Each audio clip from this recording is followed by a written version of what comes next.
el mundo sigue andando, dando vueltas, y algunas noticias que nos llegan de otras latitudes, por lo menos nos interrogan, nos hacen pensar, porque bueno, vivimos en un tiempo atravesado por las tecnologías digitales y algunas cuestiones que ocurren, algunas cuestiones tales como la compra por parte de uno de los multimillonarios más multimillonarios del planeta, como Elon Musk, de la plataforma Twitter, o Twitter, como lo quieran pronunciar, o Twitter para los más legos. Fue una noticia y nos parece interesante. Cada vez que tenemos algún tema de esto, alguna inquietud, recurrimos a nuestro amigo, nuestro experto en materia digital e informática, Ariel Bercheri, a quien le damos los buenos días y le agradecemos estar ahí. ¿Cómo estás, Ariel?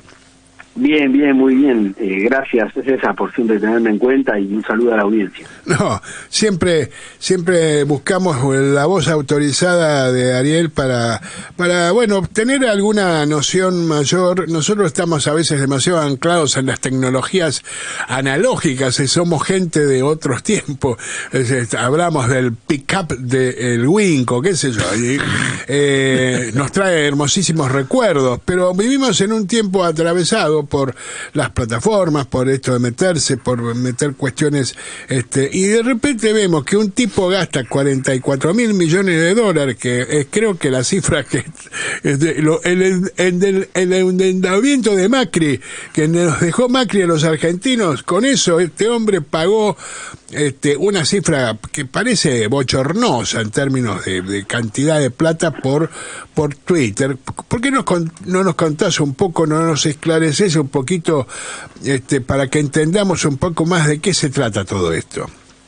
Bueno, tomo el desafío. Voy a darles unas opiniones sobre algunas cosas que estuve leyendo, que estuve investigando, y bueno, tal vez un panorama un poco más amplio, ¿no? Yo creo que lo primero que hay que hacer para identificar este movimiento es quitar los nombres personales de lo que está ocurriendo, ¿no? No es la figura de una sola persona, sino una red enorme de intereses que se están moviendo a través del nombre de Elon Musk o a través de la marca Twitter.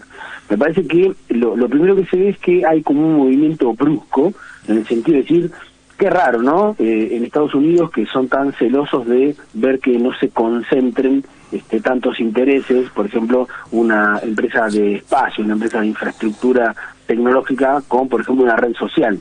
Eso es como una especie de salto extraño en relación a que debería haber sido auditada por diferentes niveles en el gobierno norteamericano. Sin embargo, va supuestamente viento en popa a ser aprobada, ¿no? Y entonces se le habilita a un multimillonario comprar, por ejemplo, toda una red social enorme, que no tiene la densidad que tiene, por ejemplo, las herramientas de Meta o lo que tiene Alphabet con Google, pero que en realidad es un perfecto complemento tanto para Tesla, que es la empresa de Elon Musk sobre autos y sobre conducción autónoma, más la empresa SpaceX, que tiene un brazo de infraestructura de conexión a Internet a nivel internacional, y que hoy en día, por ejemplo, la gran noticia es que opera y da servicios a los ucranianos, ¿no?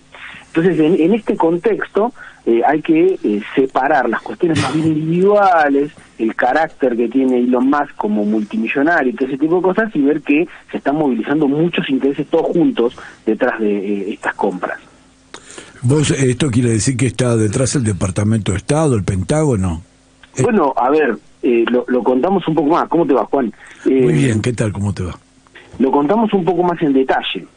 Hay una empresa vinculada a SpaceX que se llama Starlink, que es la empresa que está poniendo todos los satélites alrededor del mundo, ¿no? Está haciendo como esta constelación de satélites. Supuestamente, cuando hay un conflicto bélico, una de las primeras cuestiones que se deteriora, además de la verdad, en ese viejo adagio, en la cuestión de la conexión a Internet, empieza a estar como bastante en crisis, ¿no? En conflicto, se cortan los cables y demás. Bueno, una empresa satelital que da servicios de conexión a Internet es un elemento clave en la reconexión. Y esta empresa que tiene Elon Musk que se llama Starlink de los satélites, está dando servicios a partir del 26 de febrero, inmediatamente, ya estaban tratativas para darle servicios de conectividad vía satélite, de conectividad internet vía satélite, a los ucranianos. ¿Quiénes pagaron, por ejemplo, las 5.000 primeras estaciones o, digamos, la parte que conecta las antenas? Bueno, la pagó esta agencia norteamericana, se llama USAID, ¿no? Es la USAID de desarrollo y que siempre está operando en todos lados. Y bueno, digamos que la compra es una compra que hace el Estado para enviar, es decir, aquello que Elon Musk habla de defender la libertad de expresión y bueno, avanzar en un montón de cuestiones, se quedan muy pequeños cuando uno ve efectivamente los rastros de cómo se mueven estas corporaciones. Aquello que se dice en Twitter, generalmente se decía siempre que era mera espuma, ¿no? Bueno, lo que está de fondo es toda una cuestión de movimiento de infraestructura y de por qué se mueven estas empresas así y con quiénes compiten a nivel internacional. ¿Con quiénes compiten a nivel Compiten con un enorme espacio de disputa tecnológico, pero que también es de posicionamiento geopolítico, con China, en parte con Rusia y en parte con mercados siempre celosos y restringidos de los europeos. Nosotros lamentablemente como América Latina participamos poco en esta discusión, ¿no? Estamos como un tiempo atrás o dos, pero este es la disputa, ¿no? Cuando uno ve, por ejemplo, las disputas que hubo a nivel internacional sobre el 5G, Huawei y toda la cuestión de la ruta de la seda china, ve este nivel de disputa internacional. Yo te doy, los norteamericanos han tenido una posición cuasi hegemónica en relación al desarrollo de Internet, de las tecnologías digitales, de la computación electrónica de los 40 en adelante.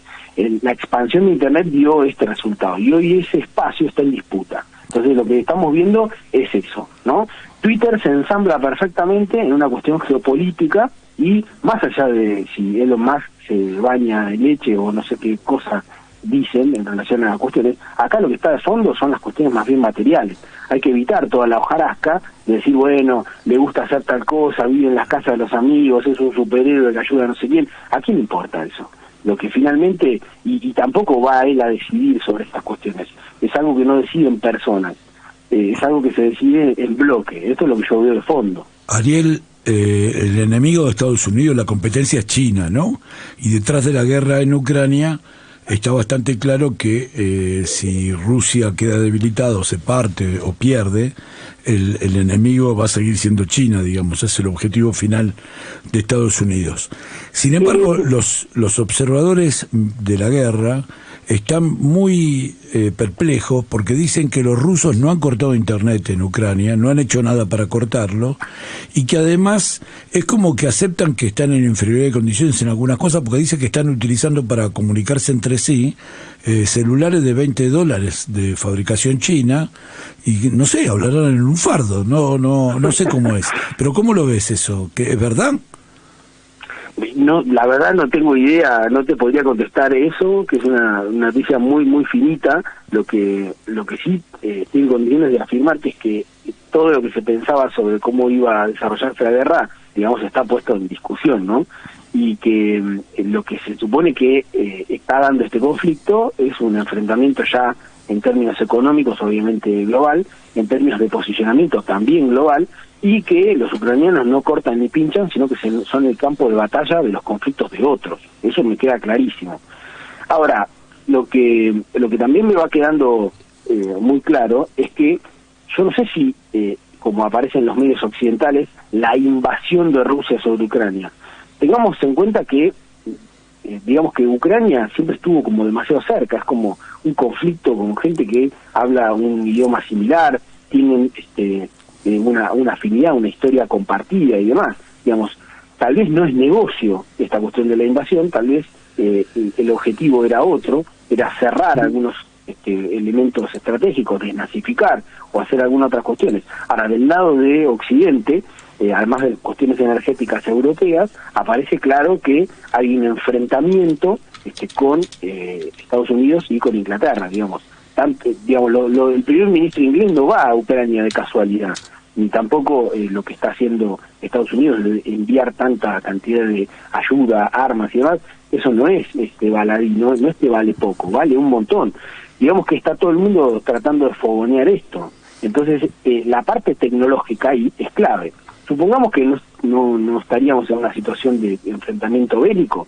Bueno, digamos que como de alguna manera en otros servicios a los teléfonos se les daba, por ejemplo, WhatsApp gratis, o se les daba alguna otra aplicación, bueno, digamos que los servicios de Starlink, cuando alguien los contrate, van a tener Twitter de forma liberada o gratuita, ¿no? Que no va a consumir datos satelitales, pongámosle así. Entonces es un fino complemento de las pantallas de Tesla, es un fino complemento de un servicio que se puede contratar vía satélite en cualquier parte del mundo para conectarse a Internet, etcétera. Ahora, el discurso que tiene Elon Musk para decir que efectivamente esto se habilita es el de garantizar la libertad de expresión a nivel mundial, cosa que es absolutamente discutible y que en realidad no sé si compra a alguien.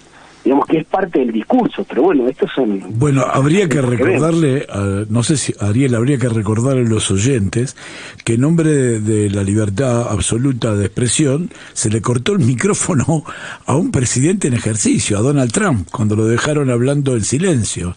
Y ahora en Europa, yo, mi amiga, mi corresponsal en Pájaro Rojo en Barcelona, me dice todos los días que nos envidia porque nosotros aquí podemos a través de la TDA y de Internet acceder a Russia Today, a Sputnik, a otros medios rusos, y que en Europa es imposible eso. O sea, en nombre de la libertad han acallado todas las voces disidentes con respecto a la historia oficial de cómo es la guerra en Ucrania.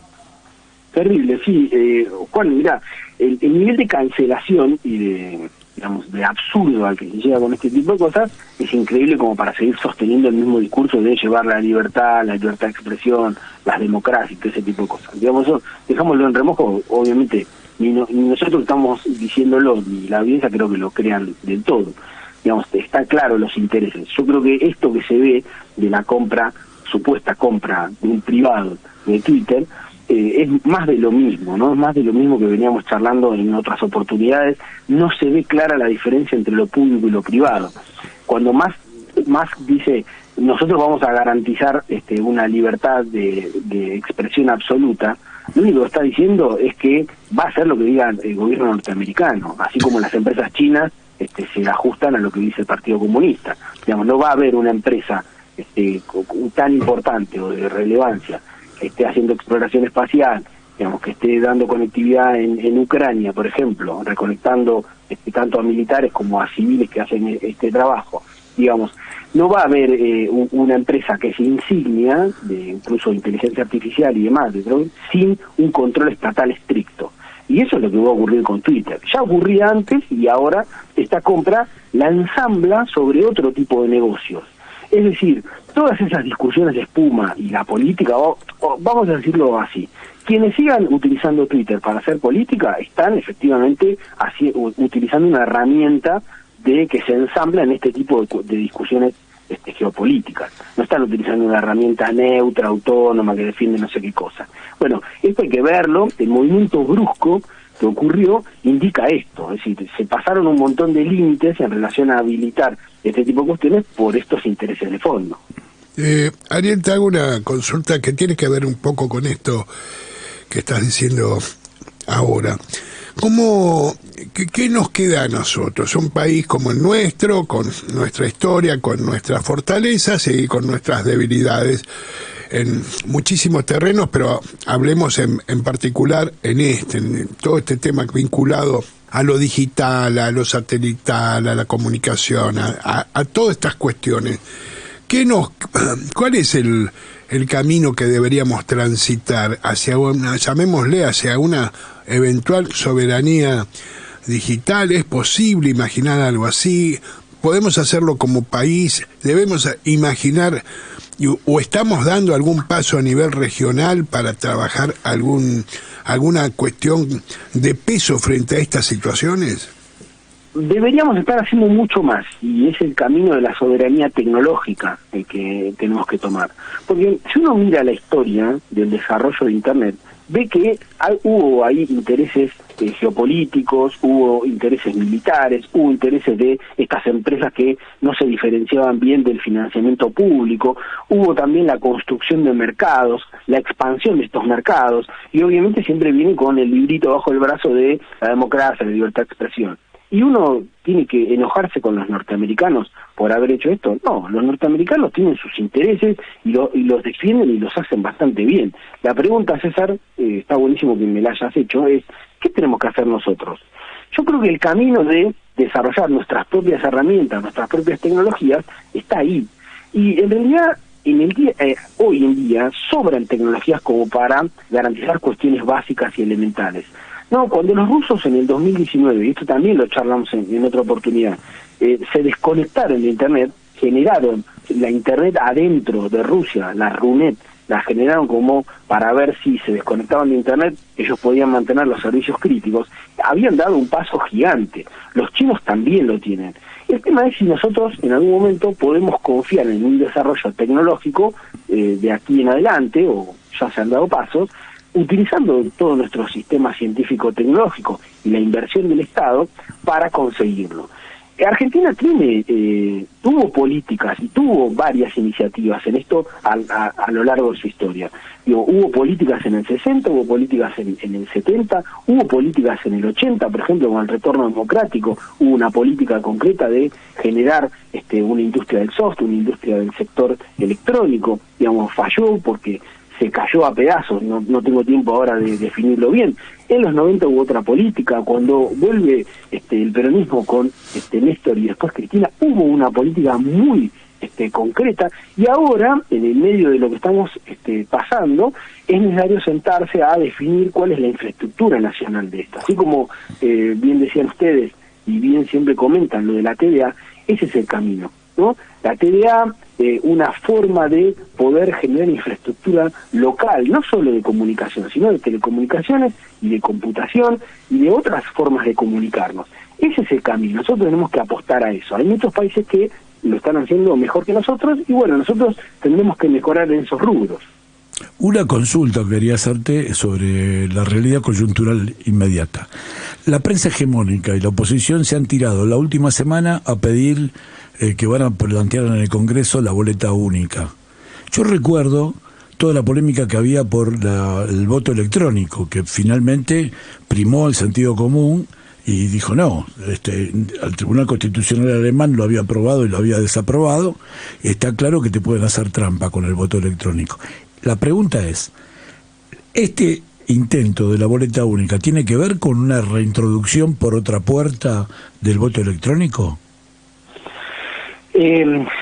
A ver, todas las formas, entiendo que me estás preguntando si una forma de simplificar las elecciones es de alguna manera una forma de reducirla a un mero proceso electrónico.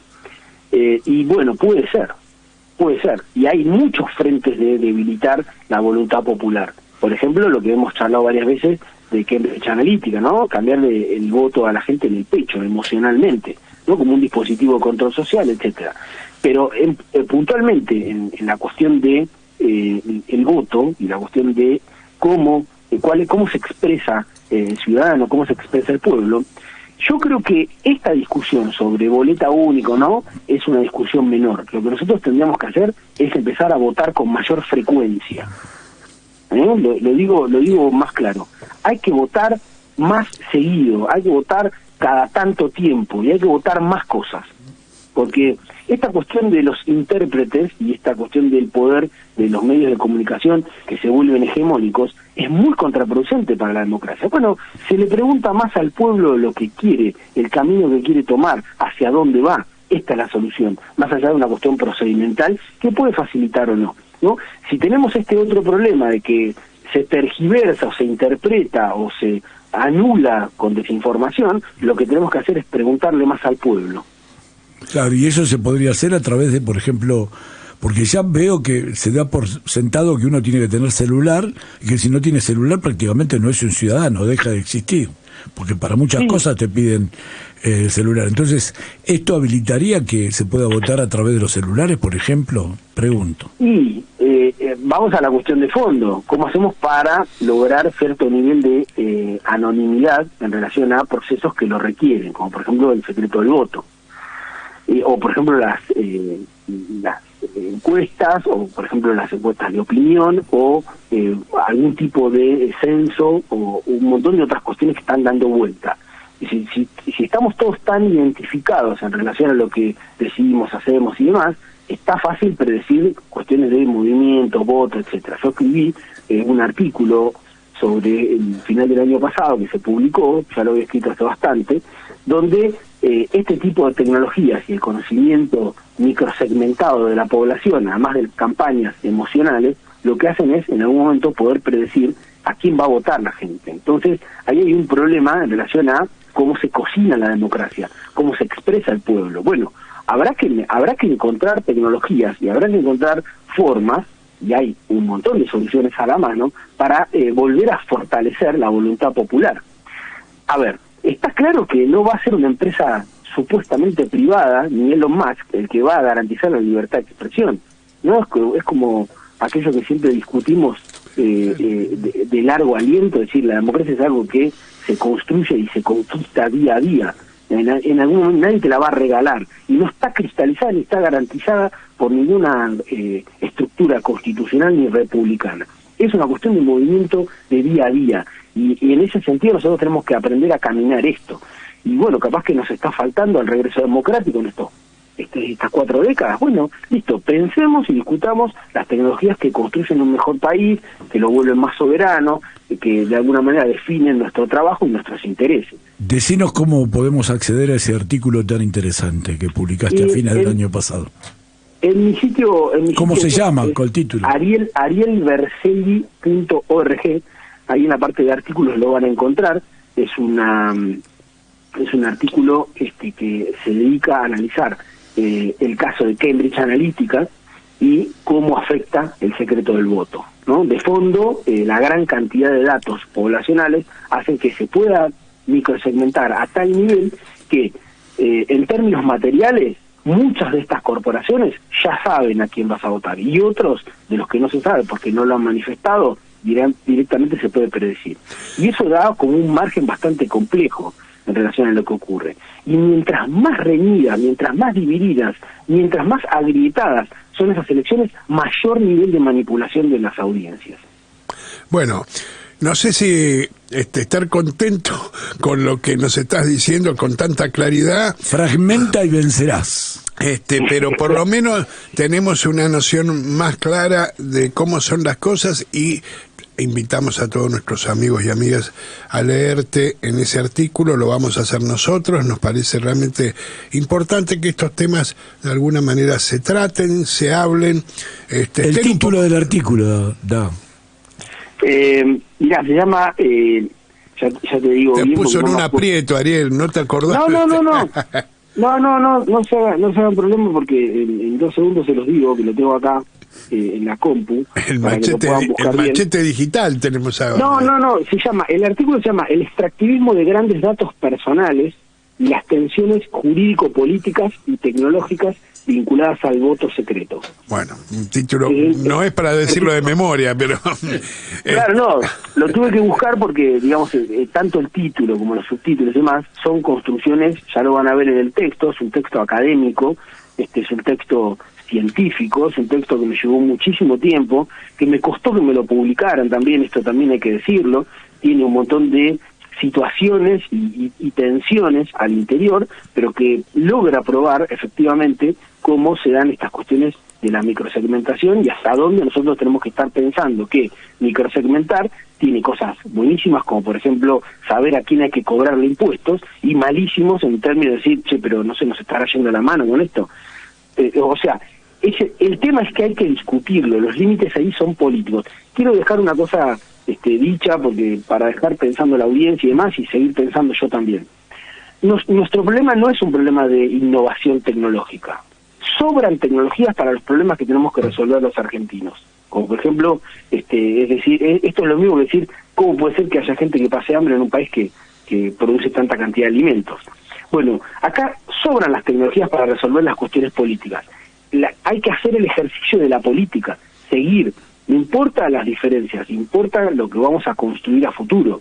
Entonces ese es el punto, y bueno, es difícil, ¿no? Ustedes ya lo van viendo, yo vengo escuchando el programa también, es difícil. Bueno, nadie dijo que iba a ser fácil, lo importante es que caminemos juntos, ahí está el tema. Tomamos estas últimas palabras de Ariel Berchelli para despedirlo por hoy y hasta un nuevo encuentro que esperamos sea pronto, porque estos temas son absolutamente esenciales e importantes y somos, modestia aparte, vamos a decirlo, uno de los pocos programas que le da más o menos pelota a este tema. Es una de nuestras obsesiones, por otro lado. Y me parece que la política tiene que hacerse cargo, como muy bien decís, Ariel, se tiene que hacer cargo de estas cuestiones porque no pasa por la falta o no de tecnologías, sino que en todo caso falta una decisión política de fondo para seguir avanzando. Te agradezco mucho, te agradecemos aquí desde El Gato Escaldado y hasta un próximo encuentro. Bueno, César, Juan, un enorme gusto siempre hablar con ustedes, saludos a toda la audiencia. El Gato Escaldado, con César Litvin y su equipo, en AM750.